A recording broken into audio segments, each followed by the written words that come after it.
As long as you are convinced you have never done anything, you can never do anything. Malcolm X. Welcome to the We Don't Believe You podcast series.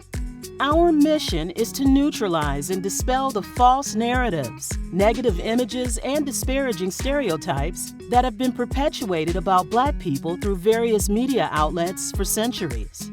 Each week, we will highlight stories of Black excellence, greatness, and success of the past, present, and future, all of which share one common trait.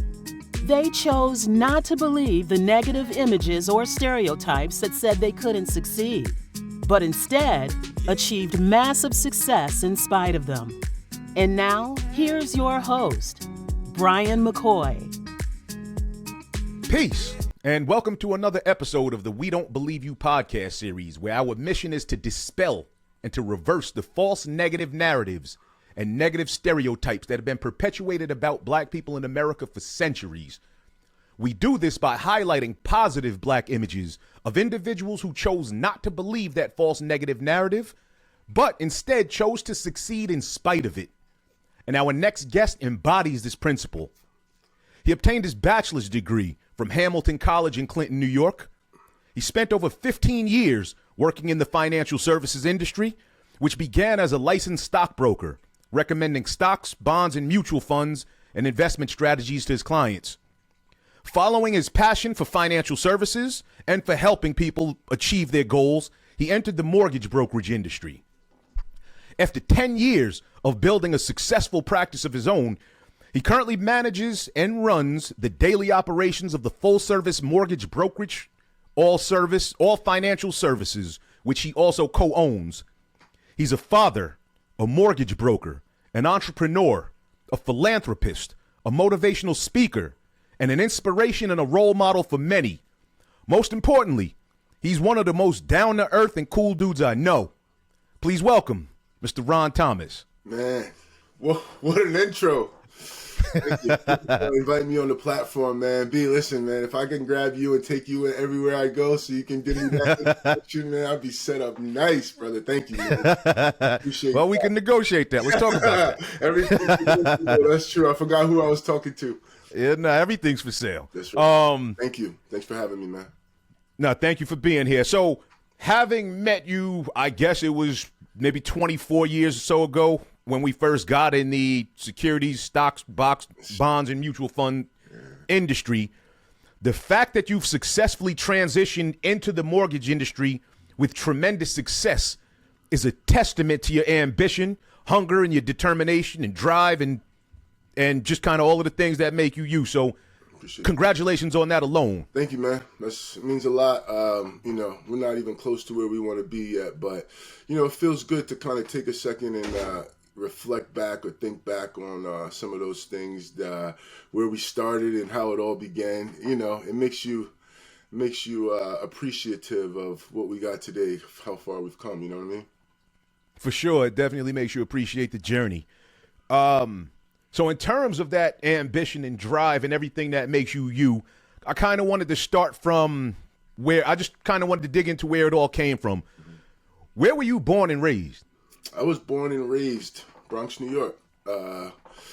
Born and raised Bronx, New York. My mom's from Kentucky. My dad's from Indianapolis, a small town in Kentucky, small town in Indianapolis. Somehow they had that word ambition and wanting a little bit more and found each other in New York. Had me, have four other siblings, but the youngest sister and myself were both born in New York City. So we were born at St. John's Hospital in Yonkers. Oh, okay, interesting. I didn't know you were born in Yonkers. So, describe the Bronx that you grew up in. So, I guess it's two parts of the Bronx that I grew up in, because I grew up in Riverdale, which is known today as to be a little bit more on the affluent side than, quote unquote, I guess the stereotype of the South Bronx. But my mom and dad worked down at IS 22, which was on 167th and College Avenue.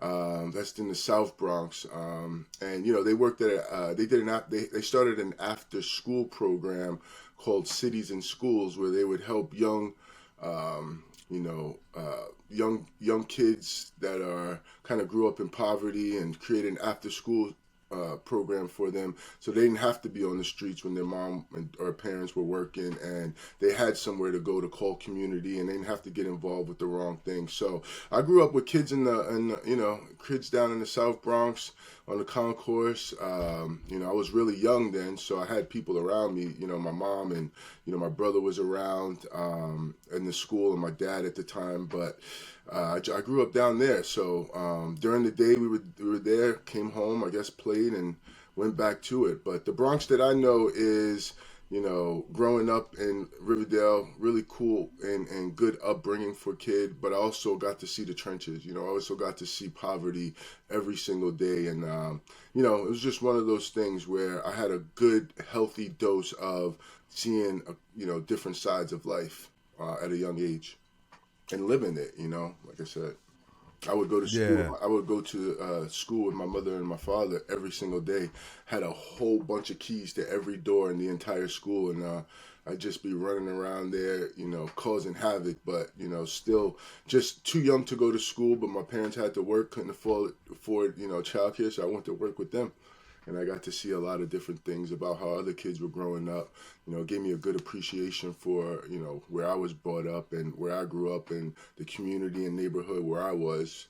I didn't have to worry about a lot of the things that they did when I walked out of my door. So it gave me a good, healthy dose of experience on both sides.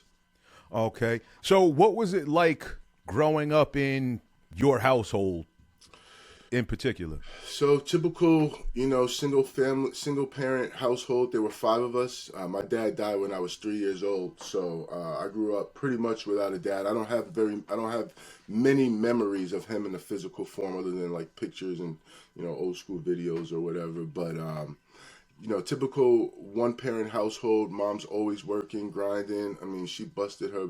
She went hard, and she was always working. Luckily, I had some older siblings that I was able to latch onto, that helped raise me. Help guide me for the most part, keep me out of trouble. Although we had it rough, we always had enough. It wasn't picture perfect, but I didn't have to worry about, gunshots and neighborhood drug dealers and things like that. The community that I grew up with was, the older generation, my sister's friends, and all of those guys were like big brothers as well. While they, bullied and teased and hazed, it was still, at the end of the day, it wasn't anything malicious. It was still all love. But good solid upbringing. Mom worked hard, gave us everything we needed. Went to school, played, went home, got dirty, did it again the next day. Sharing rooms with siblings, I can remember things like my brother's smelly feet. He was like 17 when I was young, 3 or 4. But I remember, those kind of things. My sisters, all 3 of them shared a room, so they'd be arguing about what song to play, and the older sister had her favorite. I remember the same song on repeat over and over and over again. Those are some of the things that I remember about my childhood and growing up. But the neighborhood was relatively safe. We played sports and a lot of basketball, and had good friends that I went to school with. So for the most part, it was just about looking at the decisions that my older siblings would make, and try not to make some of those mistakes because they already did them. And then seeing mom work hard, I kind of just inherited some of that work ethic and some of that grind, because I knew what it took. I realized what it took at an early age to make it, based on how hard she was going. So that actually interesting point leads me to the next question. So you watched your mother do incredible work as a single mother, raised 5 kids, obviously had to make tons of sacrifices. Did you, in hindsight, how do you think seeing that image of your mother impacted your relationships, or how you view women to this day? Well, my, strong black woman. I have three sisters. I grew up caring about women and black women in particular. When I say caring, I mean, you know, I wouldn't. I'm never the type. I've never grew up the type of person where I disrespect anybody or look down on anybody. But I really just put my mom on a pedestal for what she was able to accomplish, what she was able to get us through, how she was able to support us, and never made us feel like I'm working so hard for y'all. It was just something that she did, came natural to her. She's always been a hard worker. So it's one of those things that I saw, and I kind of put black women on a pedestal. It's like y'all can do anything. At the end of the day, and my sisters always looked out for me and took care of me. So that kind of just shaped the way that I grew up, where I respect women and respect people in general. But I always felt like we on equal playing fields based on what I saw. And with the limited resources that my mom had and what she made out of it, it really just gave me the confidence that I could do everything. Okay. So she set a kind of a high bar for women in your mind, I would imagine. Well, just in general, she set a high bar for me. I had a healthy, I don't know, it's weird. Kids these days don't fear much, right? But I had a healthy dose of respect and fear for my mom, even though she wasn't like always around. You know what I mean? Like I wanted to make sure that I flew under the radar or I did well, because I didn't want no smoke. I heard stories about, how my sisters were raised and, some of the getting woken up in the middle of the night when chores weren't done. And, I was a bit more spoiled at that point. I think my mom had gotten to the age and to the point already having, 4 children where she kind of eased up a little bit on me. But there was a point where I heard stories. She was super gangster. She would wake up my sisters in the middle of the night when she got home, chores wasn't done or their homework wasn't right. I remember having to do my homework like 4 or 5 different times if it had mistakes on it, if it was some careless errors and things like that. So before I went out to play, I had to get my homework right. And then every now and then she'd come by and be like, before you go out, let me see it, if she was home. And then I'd have to show it, and that day I probably wasn't going outside because she would take her red pen and go through it, so it would make me have to do it all over again. But those kind of tactics I still remember, and they rub off on you, make you want to turn in a good work the first time or care about what you're doing. And you didn't know it then, you just wanted to get outside. But like I said, I had a healthy mix of respect and fear for my mom. Yeah, beautiful. So what would you say are 3 lessons growing up in your house? What are 3 things that you were taught, 3 lessons you learned that you still carry with you that serve you well to this day? 3 lessons. I think one of my father's sayings, and my mom used to say it all the time before he passes, the world is your home. She, Ronnie, you can put your shoes on and you'll be able to be good wherever you are, no matter where you are. She was like, your father was the type of person where no matter where he went, no matter where he landed, stepping off a plane, stepping out of a car, going to a new place, the world was his home. He always felt comfortable and just attracted, good quality attention in people. And that was one of the lessons, like the world is your home. Feel comfortable in your skin everywhere you go. Be confident about the person that you are. Things like that. Sports was heavy in my life when I was younger. It gave me the opportunity, and I was good at sports when I was younger. Basketball, football, baseball. I did everything, and it always being good at sports gives you the opportunity where you have a good. You can create a network and a community of friends without having to do stupid things to be part of something or to be cool. I didn't have to work too hard to be cool because I always had teammates and guys that were on my sports team. So you naturally have your own community. So my mom was big on sports. She kept me in something. Harlem Little League. I used to go up to Red Hook in Spring Valley just to play basketball tournaments. She kept me in all different kind of things in all different places, and I was always into something. Or I was at the local Y playing ball. So that really kept me out of trouble with sports. So that would probably be number 2. She kept me in something positive, something to keep me away from other things. I think she did a great job of that. And sky's the limit, man. Always remember, no limitations, no ceilings. Sky's the limit. If you work hard, and that was one of the principles. If you work hard, she's like, you're talented enough to achieve whatever you want. But the work ethic is first, and the effort is first. That was huge. Always growing up, knowing that effort was key. So I realized that growing up. I'm sure we'll get into it a little bit later, but I would say those three things. So one thing that seems to be a common theme, even if you didn't tell me you play sports, I would have probably guessed, because I read a survey. CNBC had a survey that Ernst & Young conducted. Ernst & Young conducted a survey of all the Fortune 500 CEOs. And what they found is 95% of those Fortune 500 CEOs played sports. What is it about sports that you think leads to people's success in life? Yeah. So I think one is having a good foundation in sports. I think it just naturally gives you a competitive spirit because somebody's trying to win. It just naturally gives you a competitive spirit. I was the kind of kid that I hated to lose more than I loved to win. So it would be times where I would have literally like 25, 30 points in a little league game, basketball, and we would lose. And I was distraught, like crying after the game because we lost.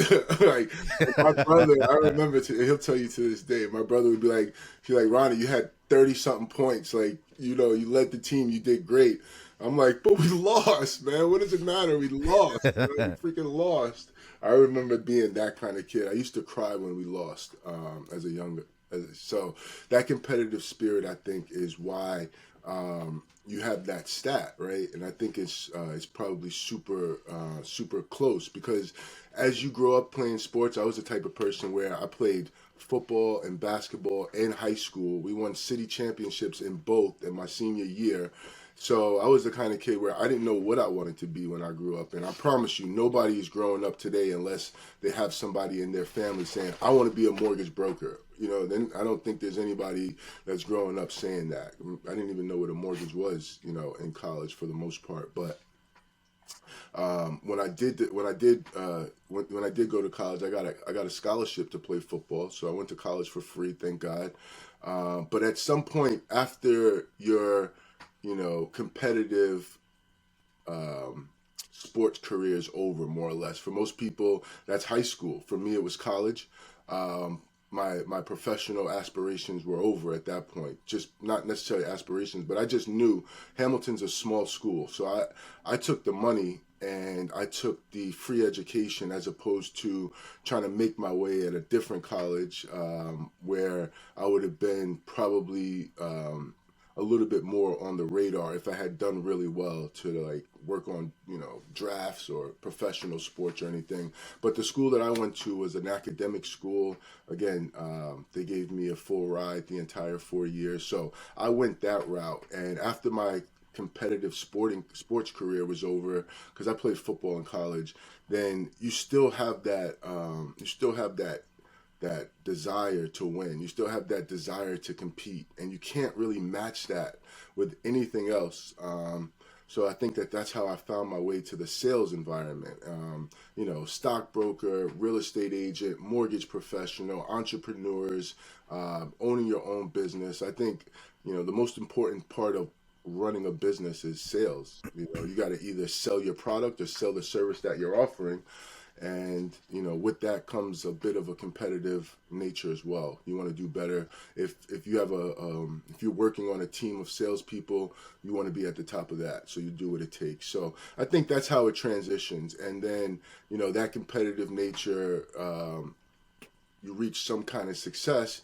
And then ultimately it's hard for you have that mentality that most entrepreneurs have. It's hard for you to work for somebody.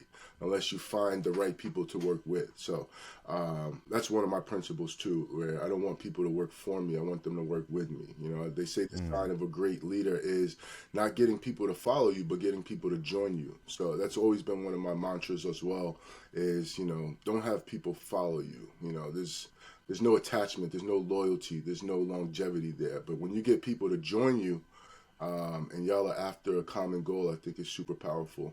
So that's kind of been you know, my mantra growing up. But I think that's how sports plays a role in who I am and what I am today, because I still have a burning desire to win. You know, I'm still chasing whatever that win is and whatever that feeling of winning is. And I promise, it's just, you know, very, very few times that you can reproduce the feeling of winning in a competitive environment, especially in sports. And I'll venture to tell you that anybody that's won big at any time, I mean, you know, just look at it, just close your eyes and look at the pictures you see of Michael Jordan after the win, you know, lying on the floor, hugging the trophy. You know, these are grown men crying about winning. And those are real emotions that are organic, I promise you, because I've been there, not to the top of the mountain like NBA or things like that, but I've won championships with my best friends in close games where we spent the whole year practicing, working to get there. And, you know, after you finally win and it's, you know, you have that achievement. I got to feel that several times, you know, top of the mountain in your sport, in your category at that time. You just can't duplicate it, I'll be honest, you know. So you're always chasing that high, and that reaching that competitive goal. And it's a microcosm of life, and it's similar to what happens today in the professional space. So in terms of success, I think one of the things that holds a lot of people back is I think people think that you have to be like incredibly intelligent or super intelligent to succeed. Have you always considered yourself a smart person, smart dude? I've never considered myself a smart dude, but the feel that you get from the people around you that you respect, you know, it gives you a lot of hints, you know, and, you know, you get to a certain point where small wins equal small bits of confidence. And then as you are continually, because what I do is every year I like to put another notch on my belt. I like to have another license. I want to have another achievement. Obviously, my annual income each year, you know, non-negotiable for me, has to go up. I have to be improving a little bit.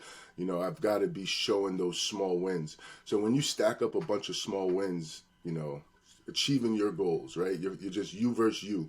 You set out to a goal or achievement. You want something, you know. Then and you go after it and you make it happen. You start stacking up this little confidence, and your confidence just starts to build so high that you're just, you know, you're driven off the last one. Oh, if I can do that, I can do this. And if I got that done, I can do this.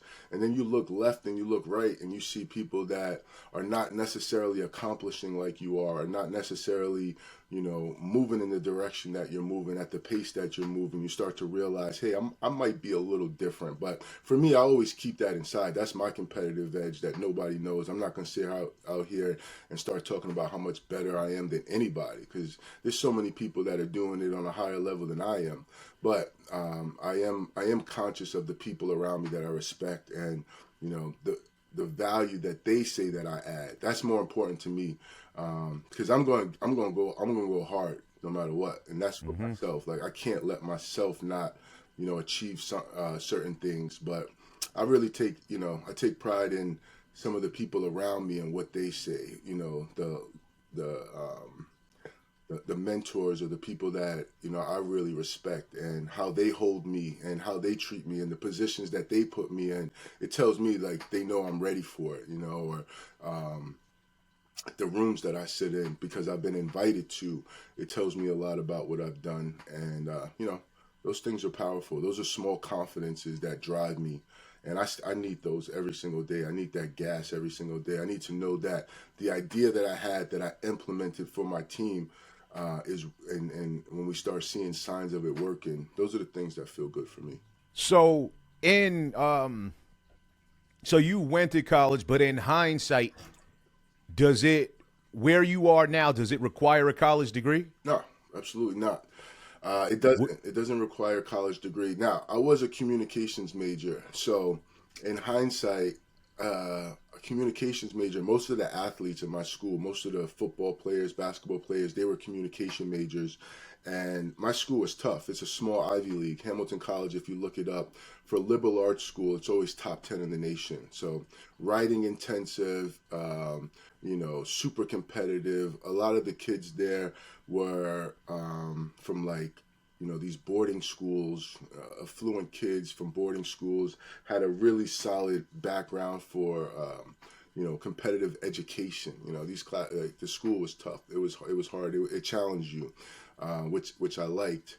But also in hindsight, I learned a ton about communication, like how for example, I took classes like persuasive argument, the art of debate, public speaking. I took classes, anthropology classes, which tell you a little bit about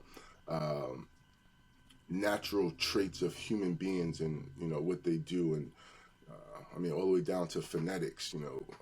I studied these things, and I was just trying to pass the class so I can stay on the football team at the time. But when I look back about what I learned and how today in a conversation, if I'm trying to sell you something, I'm going to use all of those things. I'm going to use persuasive argument. I'm going to use my presentation and public speaking skills. I'm going to ask needs analysis questions so I learn about what you're attached to emotionally, and I understand what's important for you. Now I can sell you something sell you something sounds rough, but I can offer you what my service is, because I know based on my questions that I'm asking you that it fits what you need. So through needs analysis, persuasive argument, getting a feel for people, that was the communications that I was taught, not necessarily broadcasting and journalism, but it set the foundation for what I do today, and I'm thankful for it, man. So I've gotten mixed answers to this question that I try to ask, but in this new gig economy and this new IT and technology driven economy, in your honest opinion, is college necessary to succeed? So I have, as a college graduate, right, I don't think college is necessary, but I'm not going to sit here and, I don't want to be the voice that deters people from going to college, because it's for different reasons. It's not about necessarily what you learn in college. For me, it's another small win, another small victory, another piece of confidence that you need to take yourself to the next level. So by graduating college, right, you have to work for it. You have to, do things daily. Helps you with your structure, helps you with your discipline, helps you accomplish just small wins, and then when you finally finish, you finish something that you started 4 years ago, that you set your mind to, that you had to really take your time and graduate and finish. So I'm an advocate for going to college and finishing it, because I had a good experience, because I know what it did for my confidence level. So it wasn't about the piece of paper. I never flashed my diploma in anybody's face and they gave me more than what they would have given me before. It's always been on my resume, so I can't tell you I know or not if it's deterred or enhanced my approach or my ability to get a position. So there's a ton of successful people that never went to college. There's a ton of successful people that have. I'm on the border of, if school's not for you and you're already, your effort and drive is already amazing, then get into a trade or get into your passion right away and work it. I would say that. But if you're the type of person where you like to stack those small wins, you're getting into a field that determines that you need that education, because there's still plenty of fields that you need to have that education, then I would say yes. I think there's plenty of space for Black doctors, Black lawyers, plenty of professions that you absolutely need an undergrad and then a master's and then some more schooling and tutelage that we need professionally, and you need those things to go to school. I didn't have to be a college graduate to do what I do, but I'm sure it didn't hurt. It looks fine on my resume. People, whoever's hiring, for me, when I'm looking at if somebody graduated, if I'm hiring them, if they graduated from college or not, it's not a determining factor for me. But what it does say is that they put their mind to something for 4 years and they got something out of it. So another small confidence. It means they're not necessarily going to quit when it gets tough, or, those are the things that it says to me about getting through college. And then at the same time, I know a ton of people that got through college and didn't learn anything, but they still got their diploma. So I'm right on that 50-50 borderline, I would say. But I would be an advocate for Black professionals to go to college, get an education, if the education will, springboard them to being a doctor, being a lawyer, getting that master's in business or that MBA, so that they can further their career and eventually help our younger generations, because that's what our younger generations need. They need positive role models in certain fields to know that they can do it. Plus, the doctors, the lawyers, you got to pass tests. You got to go through a lot to get to that point where, you're certified to have those degrees and those 3 letters behind your name. So schools definitely would say, go ahead and get that college education, and maybe it'll lead you to that, because we need that. Good answer, man. Excellent answer. So after you graduate from college, you have your bachelor's degree. What do you do next? Struggle, man. Got out of college, didn't have an idea what I was going to be when I graduated college. I had no idea. I knew that I wanted to be successful. I knew that I wanted to work somewhere where there's no ceilings. I grew up 14, 15, 16, 17, all the way until I went up to college. I always had like a part-time job. My mother was a partner and manager at a bar down in the South Bronx on 174th and Boston Road, right underneath the train tracks. So I was, inventory, stocking the shelves, always around some kind of work and hustle.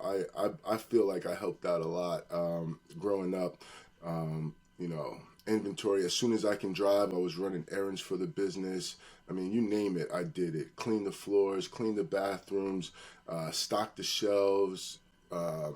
At 16, I had a relationship with the owner of the beer house, because he would see me throughout the years coming there with my mom, helping stacking the cart up, buying it, getting it over to the bar so we can stock the shelves and have inventory. And they got to the point where, she didn't need to come with me anymore because I was driving. I go pick up all the inventory from the liquor stores, the distributors and the beer distributors. And I had credit and tabs without having a credit card at a young age, because they knew my mom. They knew I would pick it up and then, she'd send the money. So making relationships, I learned about relationships then too, because I'm like, how am I just leaving here with like $5,000 worth of inventory and I haven't given a check or money? They just wrote down a name, and that's where you get to like your net 30 accounts. I didn't understand that, but I learned about credit then a little bit.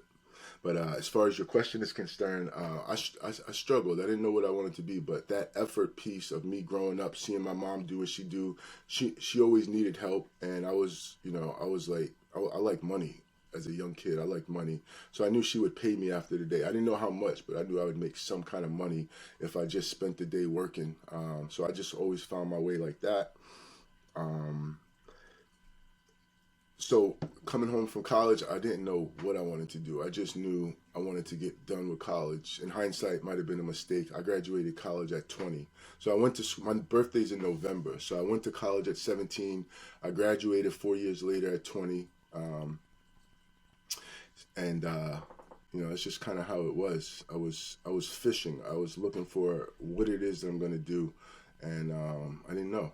So from that, and I don't know the statistics, so I won't give it, but there are very few Black financial services professionals, particularly in wealth management. How did you find your way into the securities or the stock brokerage industry? Yeah, man, that's kind of leads me to how I met you, B. We're heading on those days where I graduated May 2020. one. Sorry, I said 2020. I graduated at 20, but it happened to be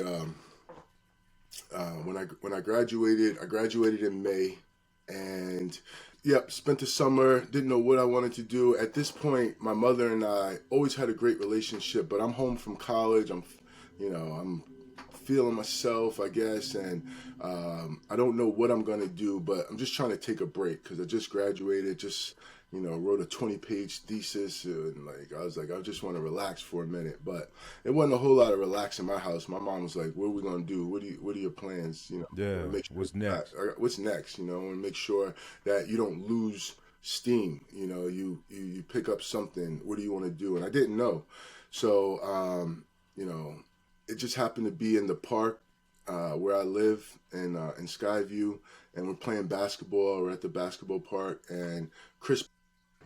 Chris. Obviously, we worked together for Chris. He came up the hill to the park, and this was so random. I hadn't seen Chris in such a long time, and he had the marine blue Range Rover, bumping Blueprint. I remember it, bumping the Blueprint loud, and nobody had a Range Rover on our block.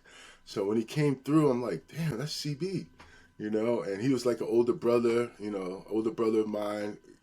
Definitely years older than me, probably 15 years older than me, but I'm like, damn, Range Rover. It just caught my eye. It was like the neighborhood drug dealer that catches your eye. He didn't sell drugs at all, don't get me wrong, but he had the flashy things that were like attractive to somebody that's my age.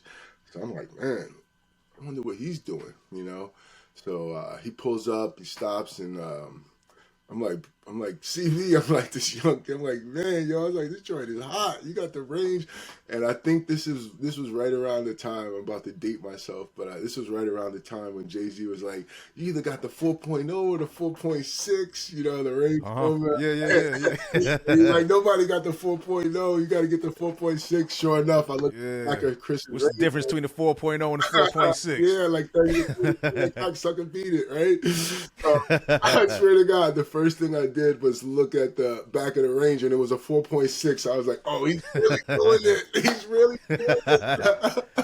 You heard about 30 to 40 grand. Beat it. Yeah, that was exactly around that time, yo. And if you remember, Big had a line. He was like, I'm in the marine blue, like something like that. And he had the marine blue Range Rover with the peanut butter guts, the tan seat, leather seats.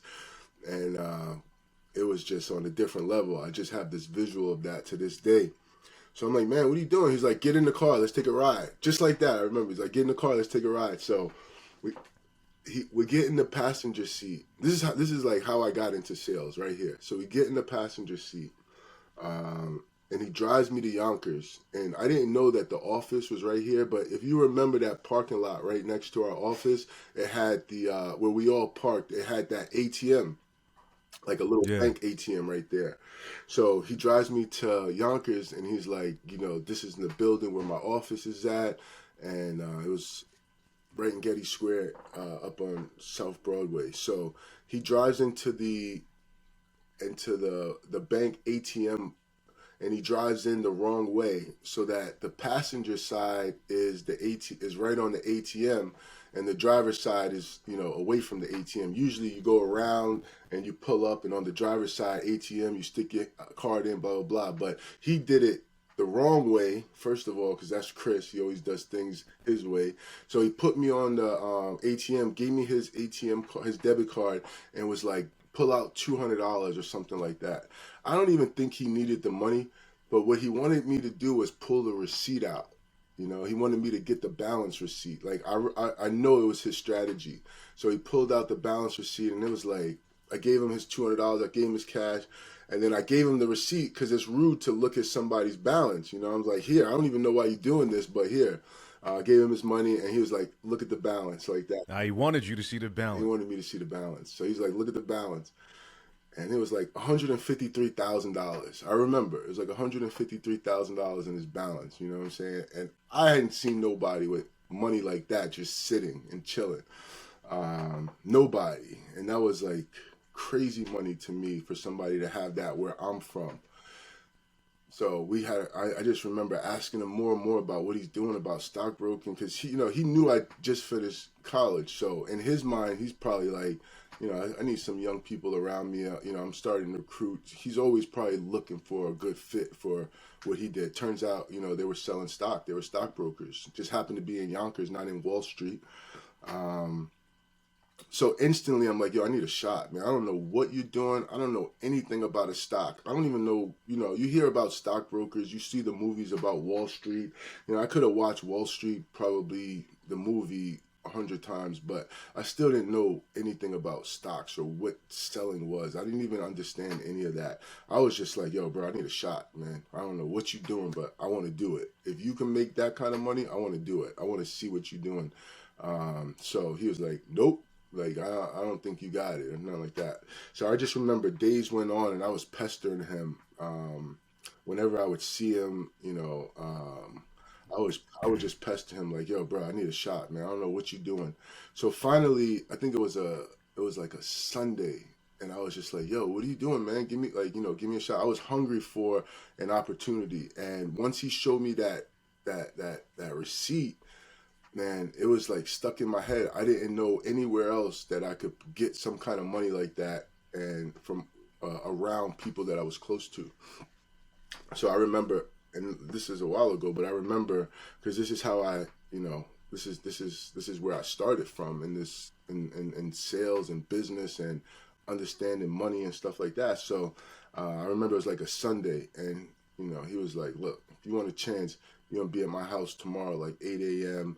Or something like that. Be in front of my door, or so or whatever, and we'll see if you got it, like that. And I could just feel like Chris was the type of person that was just testing somebody.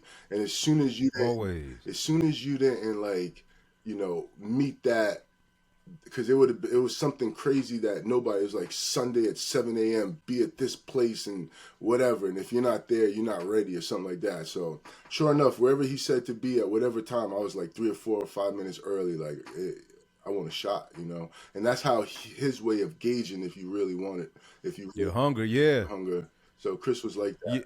Yeah. And he gave me a shot, and that's how I met you. Because when I came to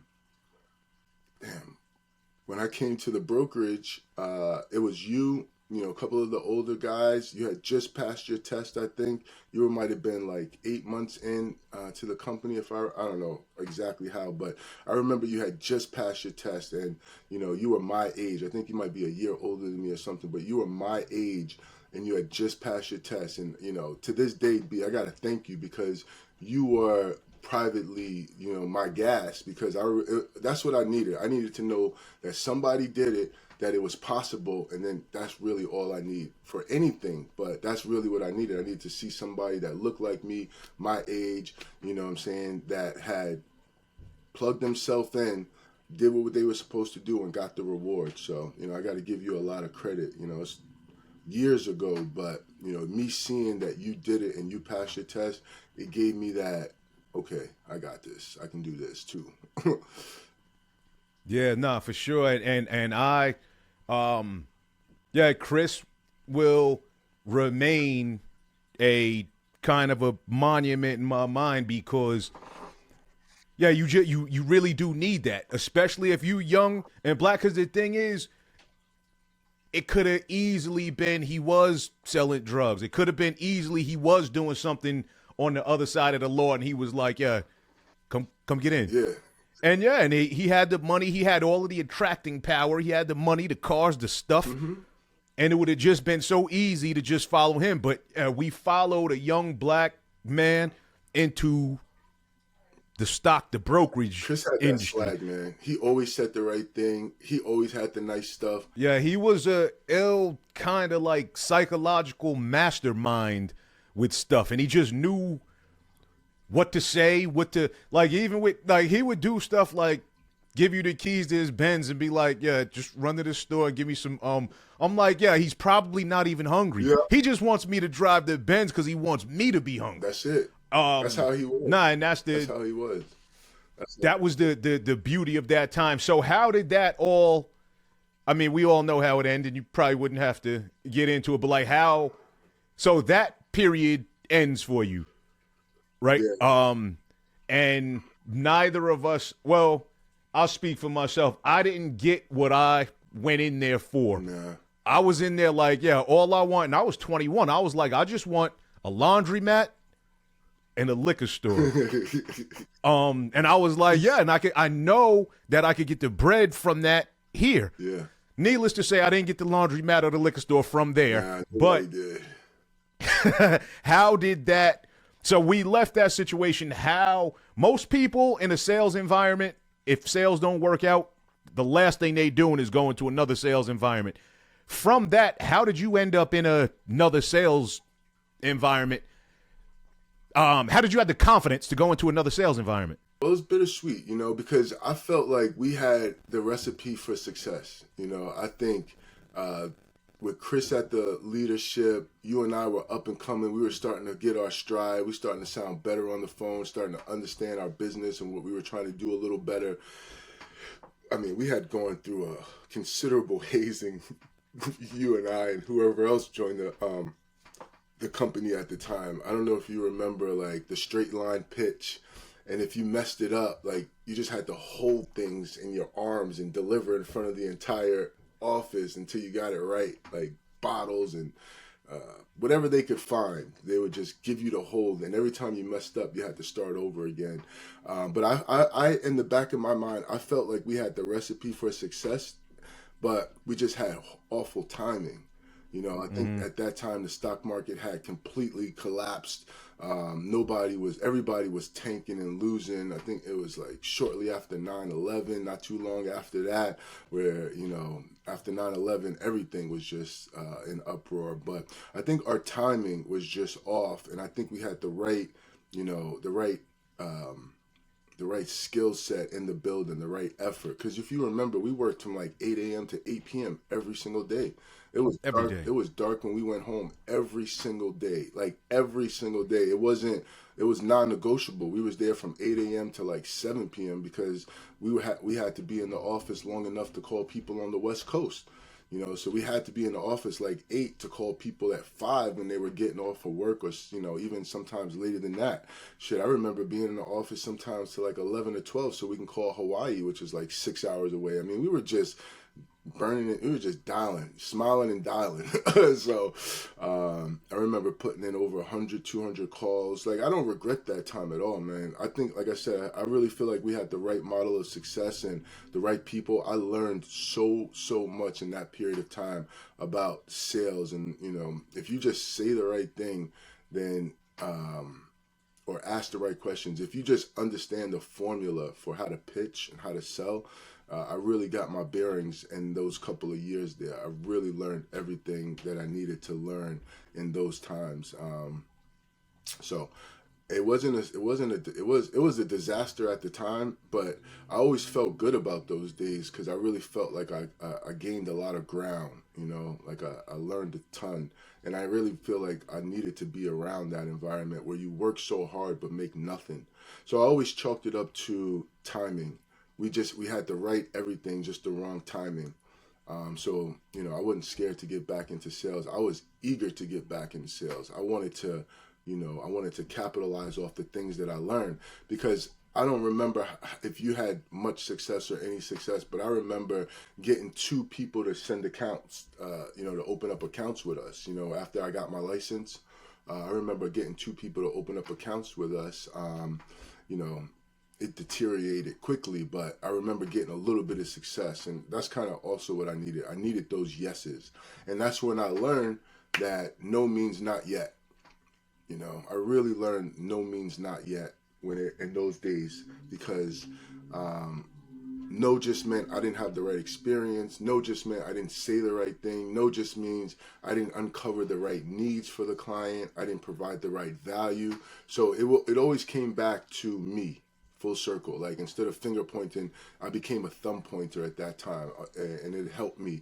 Chris was big on no excuses, no reasons. I didn't understand it right away, but I realized, if it's going to be, it's up to me. And that was his whole thing. No excuses, no reasons. You either did or you didn't. I come in 10 minutes late and be like, yo, man, I'm exhausted. I was working late last night at my bar and blah, blah, blah. Were you here at 8 o'clock? And I'm like, no. It's like, no excuses, no reasons. You know what I mean? You either did or you didn't. And that saying has shaped my life a lot. No excuses, no reasons. You either did or you didn't. So I became a thumb pointer at that point, as opposed to a finger pointer, full-time thumb pointer. I always was from that point on, I always traced the roadmap to decisions that I made as to my circumstances at the present. And that's guided and helped me tremendously. Based on your definition of failure, so was that venture or that period of time for you, would you consider it a failure in your life? Nah, because I tried really hard. I put everything into it. So never, even at that age, I never considered it a failure. I didn't get what I wanted to get out of it. So I'm not walking around happy that the company closed and happy that I made no money these last few years. I didn't have any money anyway, like literally broke. We were broke. So, I remember driving my car on less than E every single day, every single day. So I didn't feel like it was a loss because I didn't have anything. I just knew we didn't come up like we needed to come up. But I felt full, rich a lot because of what I was able to learn then. And we had fun. I remember having a lot of fun. Those guys made really good money. Chris was not cheap. So, I remember some wild nights, so it was fun. I was 21.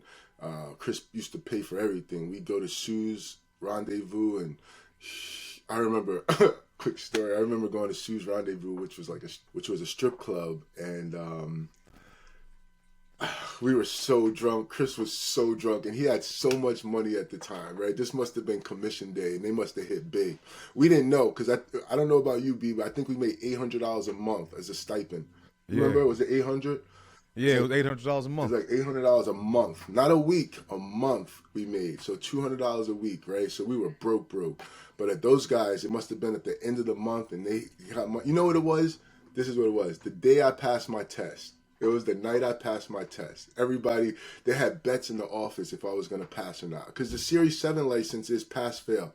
You either get the score you need or you don't. It don't matter how much you pass by or how much you fail by. It's pass-fail. You don't have to achieve, if you get a 99, it's as good as whatever the passing score is. I don't know. 70. Needed a 70 to pass. Yeah. I think I got like a 75. I don't remember what it was, but I passed.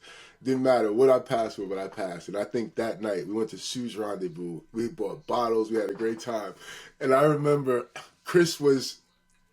he was like making it rain, throwing ones, and then he reached in his other pocket with a bunch of 20s. It had to be like $10,000, $5,000 in 20s, and he was so drunk and like having a good time that he was making it rain with 20s and hundreds. And then he realized what he was doing, and then he started taking someone back off the stage. It was all like 20s and hundreds, yo, but. He didn't care, man. He was a gunslinger. He didn't care. I just remember those kind of days. So we have fun. I learned a bunch. Didn't make any money, but I didn't have any money, so I didn't feel like I didn't feel like we lost. It was unfortunate. Yeah. How do you define success these days? Over time, you start to realize that. What's valuable to you, what means a lot to you. And I have come to realize, and I've made a ton of money over in this business. The mortgage business has been very good to me because I work it, but it's been very good to me. Relationships are very good to me. I define success how my partners in my relationships treat me, how they talk about me, how they introduce me to their clients. So in the mortgage business, most of the time, the consumer, the buyer, will go to the real estate agent first, okay? The real estate agent right away just refers them to a mortgage professional. Because if I'm a real estate agent, I'm not taking you out to look for homes, and I don't know how much you can afford. Rookie real estate agents who just trying to get an opportunity, they'll make this mistake all the time. They'll take any lender's pre-approval letter, or they might, people get on Zillow or, these websites, and they'll start looking at homes, and they'll send it to a realtor and say, hey, I want to go see this. And the realtor's like, all right, we can go see it.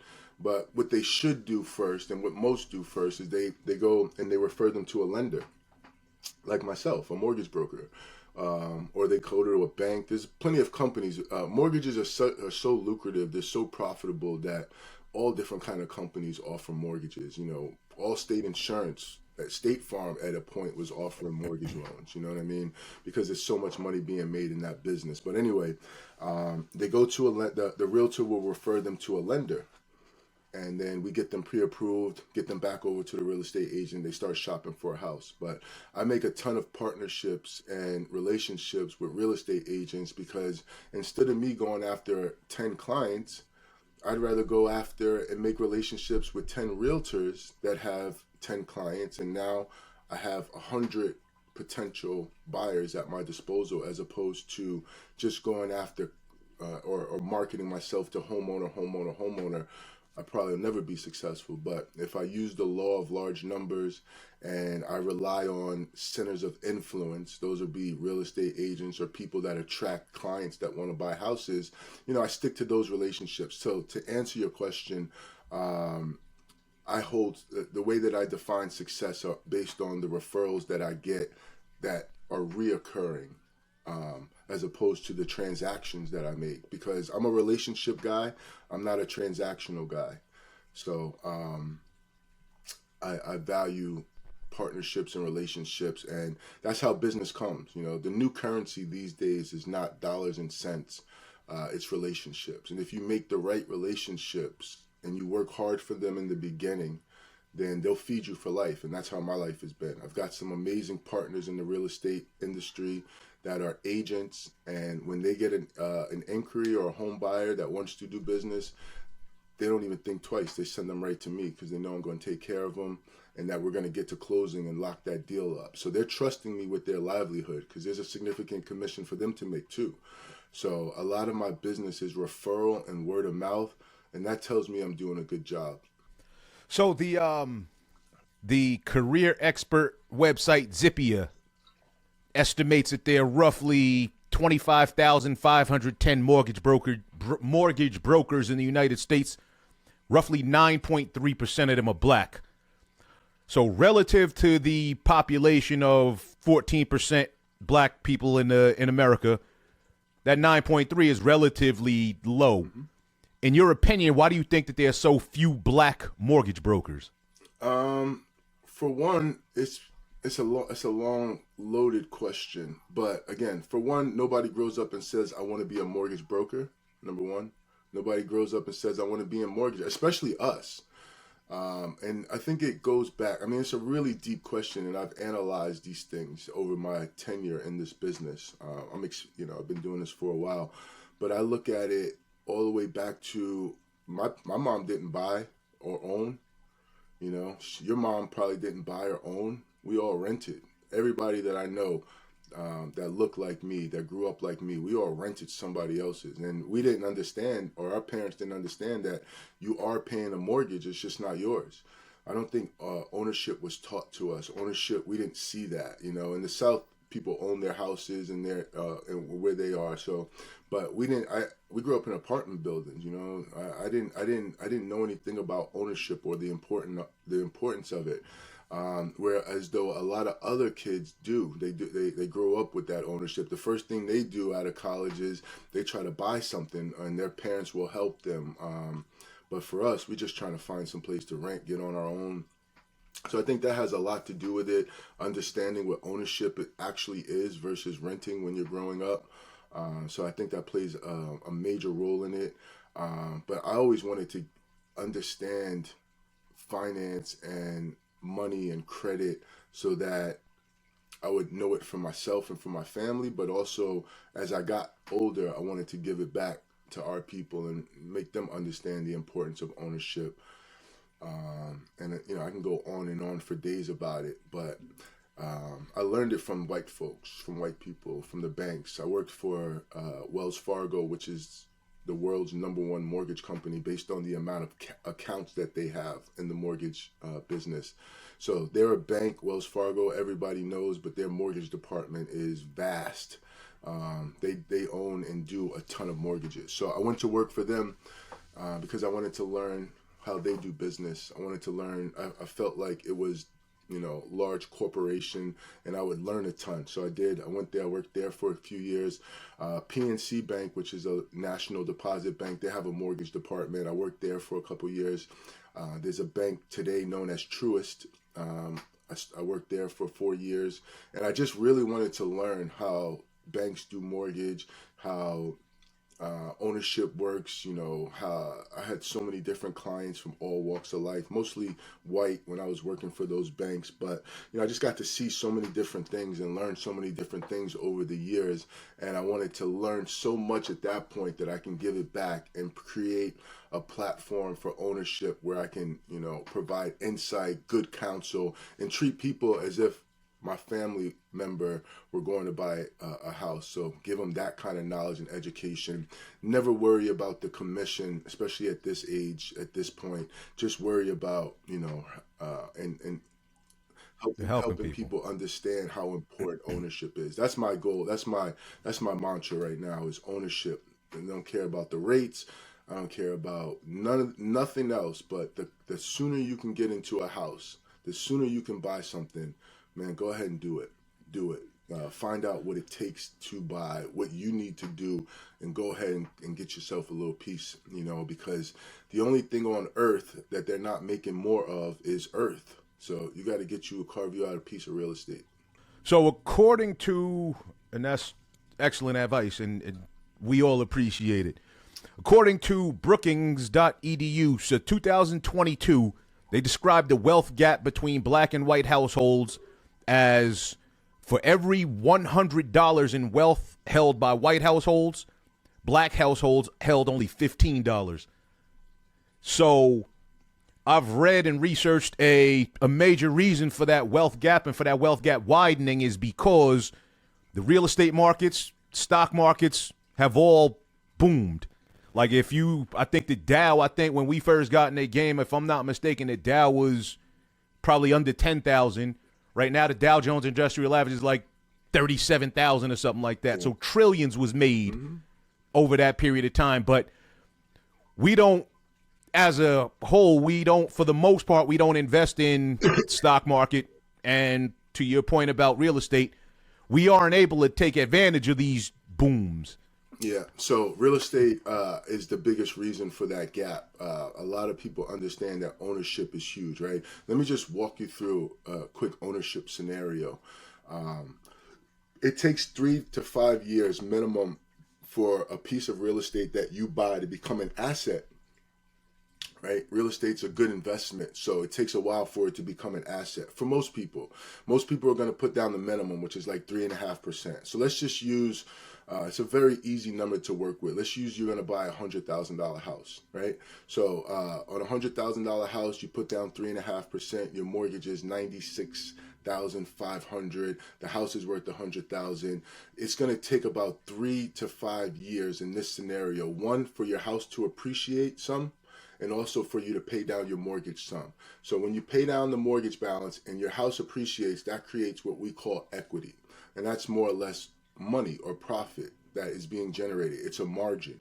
So if I buy at 100,000, my mortgage balance is 96. Over 5 years, now that house, let's say it goes up to like 130,000, and we're just using a very small number. There's very few houses out here that you can buy for 100,000, but it's just an easy number to work with, right? Multiply that by however many X to get the house prices where I see house prices today, on average 400, 500,000 where I'm at on average, right? So if you're looking at those numbers, you just multiply it. But anyway, if you can make 30,000 over 5 years where your home value has appreciated, right? So now that $100,000 house after 4 or 5 years is worth 130. Let's just use conservative numbers. And you've driven down your mortgage balance from 96,000 over 5 years, let's say, to 90,000. Now there's $40,000 available for you, but remember you bought at 100,000. So now let's say you wanted to sell and upgrade. Now you sell that house, you've got a $40,000, and after fees, let's say you have $30,000 at your disposal.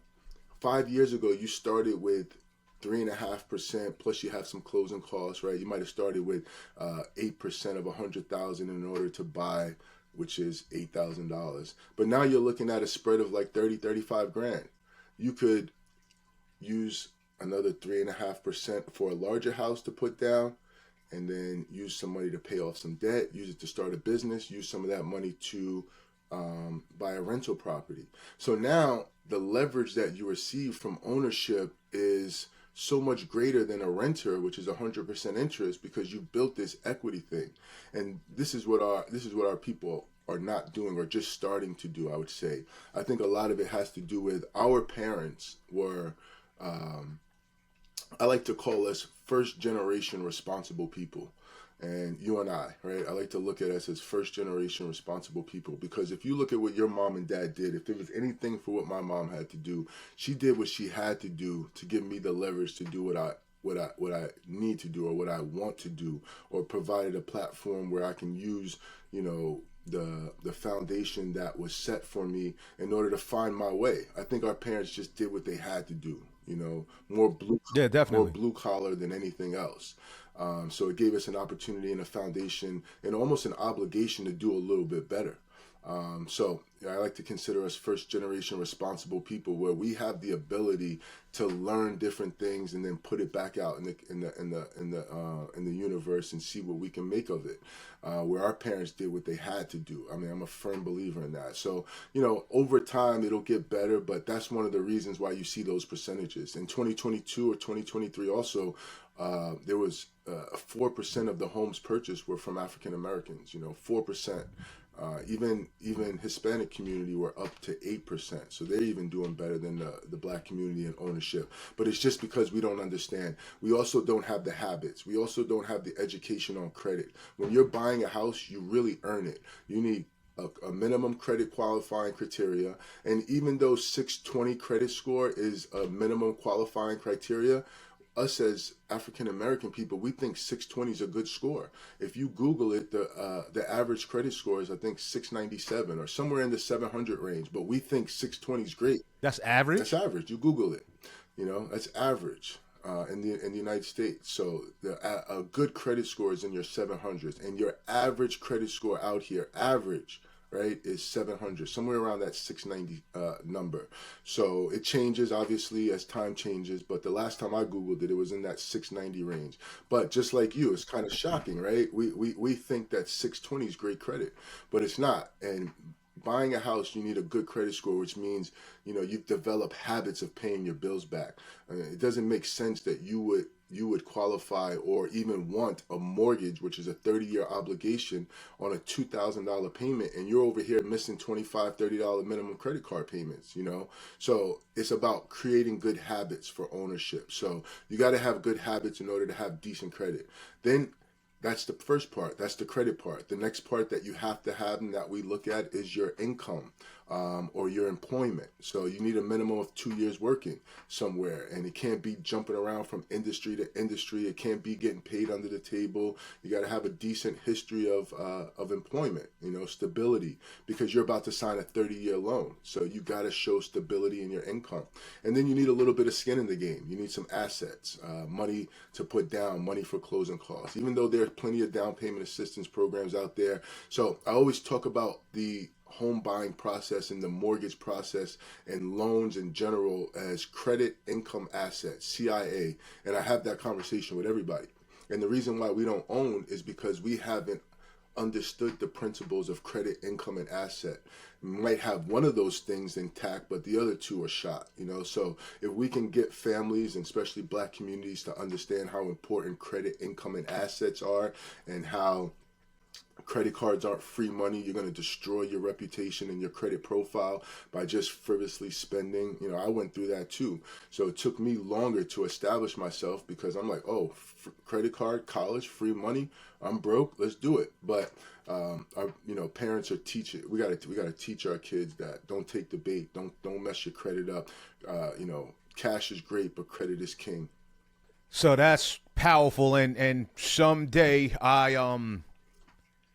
because I know it's a much longer conversation, but someday I would really love for you to kind of get into advising the audience or advising the community. But let me ask you this. In your opinion, what holds black people back most from home ownership?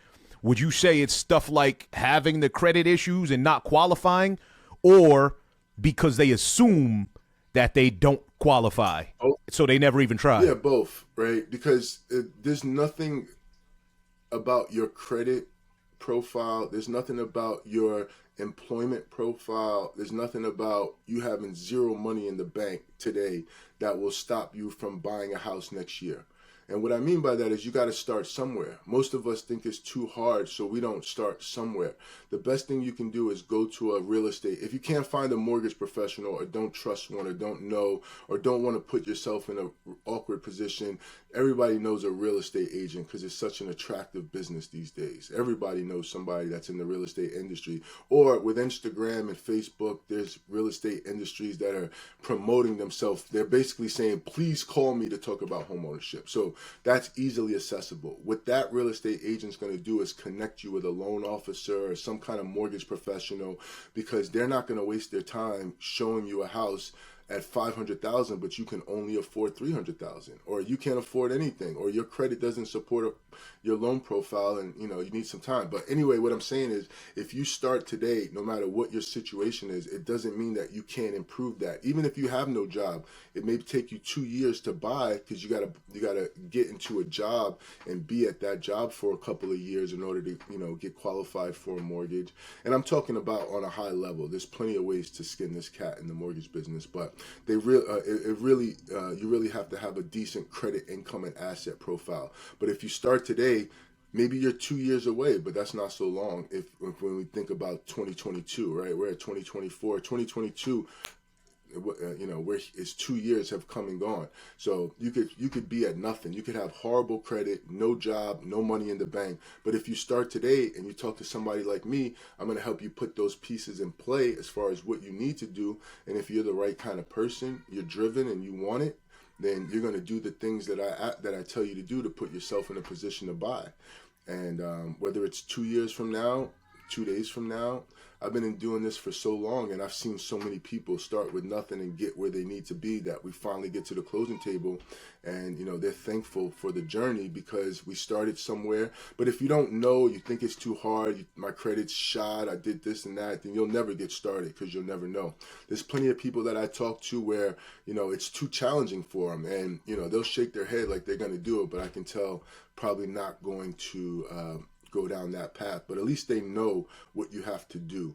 So coming up in an environment where people are telling them how important ownership is and the benefits of home ownership, it could help. But it all has to do with your habits growing up, because a lot of tigers don't change their stripes too often. But I think that the gap is so wide because we're just not having that conversation growing up.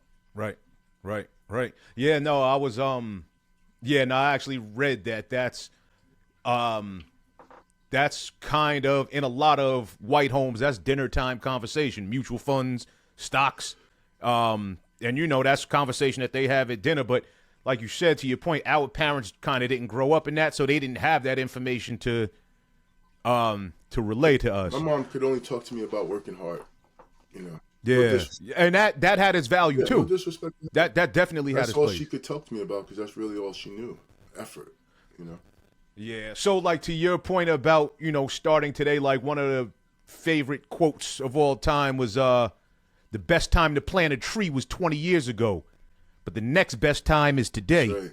So, forget about the fact that you coulda, shoulda, all of that. Yeah. You have today, and you can create the opportunities. Best time to buy real estate is yesterday, B. Yesterday. You got to get started so you can get on that journey of profitability, I mean, that's why all the billionaires you talk about, they all own real estate. Everybody that has a silent real estate portfolio if they're doing well, and they're just capitalizing on it, just capitalizing on it.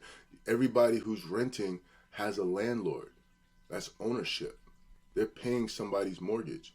I don't know any landlord or homeowner that's renting their place that is charging you exact same as the mortgage payment, right? They're putting a premium on the mortgage. If the mortgage payment is $1,500, they're charging you $2,500, $2,600. Or even if they're charging you, they're making something off of your money. And for me, I got to a point where I'm not giving my money away no more. I'm about to own something. I don't care what I got to do to get there, how long it takes to get there. But once I understand that me paying rent is paying somebody else's mortgage plus putting money in their pocket, I couldn't. It just didn't sit well with me. I couldn't do it anymore. So can you talk about all financial services Absolutely. and your role and what you do and just kind of the mission statement of all financial services? Yeah. So we are a full service mortgage brokerage. What a mortgage is if you're trying to buy a house, and look, a lot of people don't understand, right? I want to break it down to its simplest forms. If you're trying to buy a house, you're going to go ahead and talk to a mortgage professional about how to get the financing for the property. So it's a triangle. You're the buyer, you need a real estate agent, and you need a mortgage lender unless you have cash money. If you don't have cash money to buy, then you need financing. So you come see somebody like me, and we're going to talk about credit, income, and assets. So you need a loan to buy the property that you want. And that's exactly what we do, and we do it really well. We offer ownership for the first-time buyer, the second-time buyer that's about to sell their house and wants to, go to a larger house because their family's size is increasing. We have loans for the investor who's trying to become a landlord or who wants to fix and flip or practice the BRRRR strategy. I'm sure you guys seen that, where you buy, rehab, resell and repeat. Buy, rehab, resell, and repeat. That's the BRRRR strategy. So we offer loan programs like that for people. We offer loan programs for Hispanic population, non-U.S. citizens. We mastered the self-employment. So a lot of people who are self-employed, they don't like to claim a lot of income. So we've got loan programs for them. We offer 100% financing. Whatever it is, we have so much experience, and we're black owned, by the way. So we have so much experience as a mortgage company that we realize where the need is. The need is for down payment assistance a lot of time. The need is for credit repair for our people. So we fill the need, and we are a one-stop mortgage shop. If you need a loan, you're trying to buy a house, you desire ownership, we're the place. And we've developed a reputation and a culture for getting the job done. The people, the folks that work for us, I have 8 loan officers that work with me. They understand our culture. We always answer our phone. We do all of the good things that are free. We do all of the free things well, I should say. What are the free things? Your effort and integrity are free. You picking up the phone and communicating and being transparent is free. Being reliable is free. Making sure it's an amazing customer service experience for home buyers who know nothing and are really relying on us to lead the way. Those things are free. All of those things that come with taking care of people and doing a good job, most of the time those are free. So we do those really well and understand that the culture of our business is to help people. Okay, so what so in terms of what's next for all financial services, is it just to kind of grow and expand in the mortgage industry, or are there other aspects of financial services that you guys are kind of looking to tap into? Yeah, so I think all financial services the name alone has given us the ability to, enter and be successful in different industries of finance, right? All financial services would be able to create a platform where we can sell insurance, we can sell, car loans, we could offer boat loans, all different kind of things. So all financial services gives us an opportunity to spread. But we do the mortgage thing really well, and we're going to continue to focus on the mortgage thing for the most part only for right now. I don't think we have any goals or aspirations to spread that wide. We're coming out of a tough market too. The interest rates went up. So when you talk about interest rates, you talk about supply and demand. And the demand, which are usually the first and second time home buyer, they all went to the sidelines as rates have gone up the last 2 years. They've gone from 2 and 3% prior to 2022, and now they're at 6 and 7% for the last 2.5 years. I mean, they've really been up. So it's been a tough business to navigate. A lot of mortgage companies, I mean, you can look in the last 2 years, how many mortgage companies not only downsized, but have actually gone out of business. But we've stayed afloat, and we've actually grown in a really challenging real estate market the last 2 years. I mean, let's be honest, if you want to throw some numbers out there, it was $1.7 trillion less business done in 2022 than that was done in 2021. And that's held true in 2023. And we're kind of still there, but getting out of a funk. You know, the Fed has announced multiple interest rate decreases, so we're looking forward to that. But relationships and doing a great job, having a reputation for closing deals, and the fact that all of our business is, for the most part, word of mouth. You're not going to see any billboards or commercials from all financial services. So our business model is to do a great job and get a referral from it. And that's how we've been able to grow, by taking care of people. And what's next for Ron Thomas? So I'm taking it one day at a time. I feel like there's been a tremendous growth and individually and myself. I've been doing this a long time. I feel like I'm on the cusp of something really big. You know, I don't know what that is yet, but my momentum is building up. Our client base is increasing. I'm being, my Instagram and social media is doing really well. And these days, you don't have to be so inside of the box. You know, I think the future for me is going to be encouragement, motivational. That's just my passion.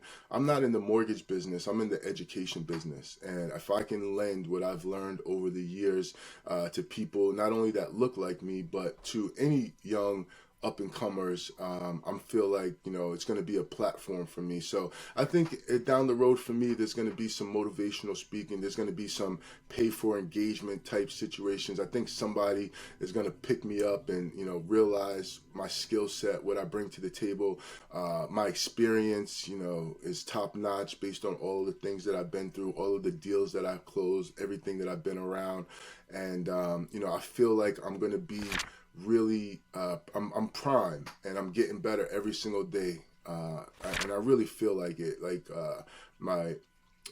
things are just building up, and opportunity is just going to be endless for me. And it's been happening the last year or two as I've really dived into social media. You know, I get a lot of different inquiries, and you gotta sift through it, because the internet is what it is, and everybody's trying to sell you something. But I've been engaged a bunch to be on different panels and to speaking engagements, and I feel like that's where it's going for me. Because again, I do mortgages and I'm in the real estate business. I'm also an investor, but where my passion is in the educational piece. As you know, you guys have seen, I kind of go into and lean into things a little bit because I like to provide evidence and insight to my points to make it so that it can really be digested. So I feel like I'm going to be in the education business where, whether it's speaking engagements or motivating a company and, or a bigger platform. I think we're doing such a good job where somebody's going to come and buy us out or want to buy us out and then kind of keep me on board for a period of time so I can, help grow the company and train the company. But I feel like that's where it's going.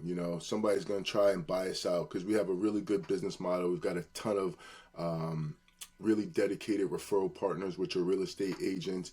And, we do a good job at the end of the day. So promoting that, and little by little, word of mouth, people get to see what we do. Somebody's going to buy us out for a big number, or, somebody's going to recruit me to be, to do some speaking engagements or, fly around the country and teach people about what I do.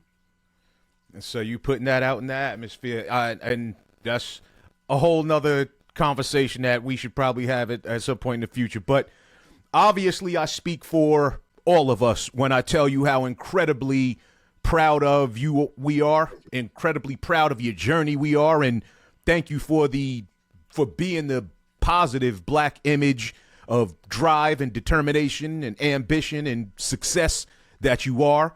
And obviously, we all wish you all the best and continued success on all your future endeavors. But before we let you go, one last thing is we ask all of our guests for the Black Box segment of the show, we ask all of our guests to deposit some kind of wisdom or insight, advice or guidance into the black box that they feel would help uplift the black community or some segment of it. So what could you deposit into the black box for us today? Just to keep it real, everybody wakes up with the same opportunity. You got a chance and a choice. I would tell our people not to focus on, some of the trials and tribulations, but be grateful what you have. Hate to be cliche, but stay prayed up. Stay prayed up. Walk by faith, not by sight. If you believe you can, you can. If you believe you can't, you won't. A couple of the mantras that I live by is success is right on the other side of the shit that you don't want to do. And we all feel it. We all have the same fight or flight. We all have the same, I don't feel like it. We all have the same things that we go through. Some of us just choose to pony up and get over it and say, listen, if it's going to be, it's up to me. And I believe that. I truly, truly believe that despite your circumstance, if you hunger, if you have the will, the determination, and the drive, that you'll be and get wherever it is that you want to get. Now, it's going to take some small wins, right? Slow is fast. So don't be afraid to be patient with it. Trust your process if you're doing things the right way. But most important is the daily discipline. You got to put deposits every single day in order to make it. You got to put small deposits in every single day before you're able to harvest the feast. So I would say that it's super important to believe in yourself. It's super important to outwork, because effort beats talent at the end of the day.